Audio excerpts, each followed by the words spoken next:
Mga lalabs kung isa ka din na katulad kong, sa probinsya nakatira ay, pagdating sa usapang, pang-ulam or ulamin ay hindi masyadong problema ang, ganyan dito.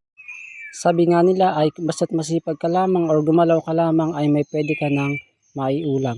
So katulad nitong aking ginagawa ngayon ay ako ay nangunguha or namumulot ng sikad.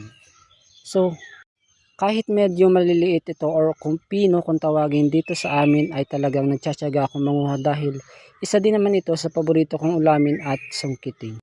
Kahit talagang mainit ay talagang sugod ako sa panguha dahil gustong gusto ko talaga ang ganito. Kapag ganito ang iyong hinahanap ay kailangan mo talaga magpalakad-lakad upang makakita pa ng mas marami.